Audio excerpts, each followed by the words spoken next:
Hi guys, welcome back to the second part of this painting for the final results. View part one for the initial pour and manipulation of the painting. If you remember correctly, this is where we left. And I know some of you probably look at that and think, oh, there's a lot of beauty. And there is beauty in it. There's a lot of beautiful parts. But something I pride myself on a lot with my work is composition. And the composition was failing in this. I just kept going over and over and over and over. And you can see it was just starting to get muddy. I was losing definition and the composition was not there. It just wasn't up to par for me. So I just had made a declaration that I was done and I wanted to clean up my station. So I popped my balloon to throw it away with a toothpick. And it slightly popped and let some of the air out. And then I started reworking the canvas with the popped balloon. I hate giving up.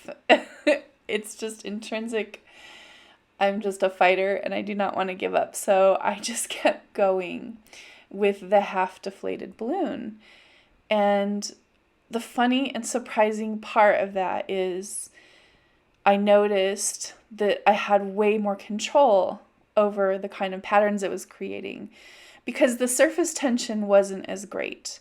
So there's still a lot of area because it's a big balloon, but the actual tension of the air in it wasn't as tight. And I noticed I was starting to get some prettier patterns. I thought, So the paint had kind of sealed up the hole. So I went and got my toothpick again, and I made an additional hole, which is what you'll see me doing here. Letting the air out of that balloon, more air out of that balloon, was the best thing that I could have done for this painting.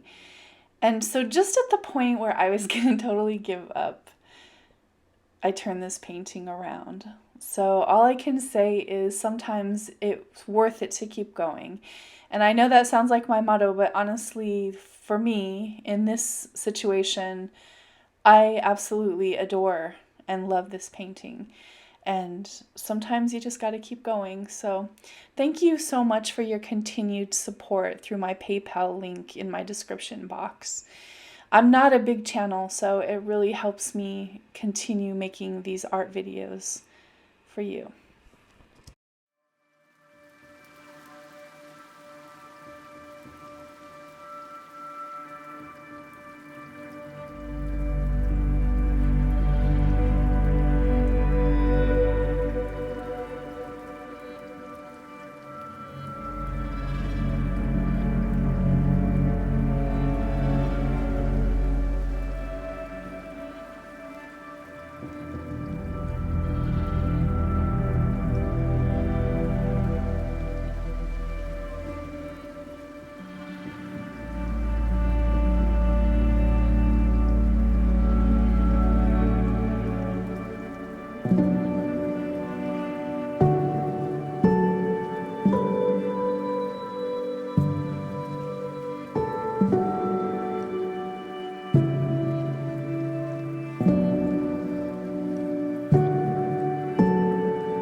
Don't forget to like, comment, and subscribe so I can make more art videos for you.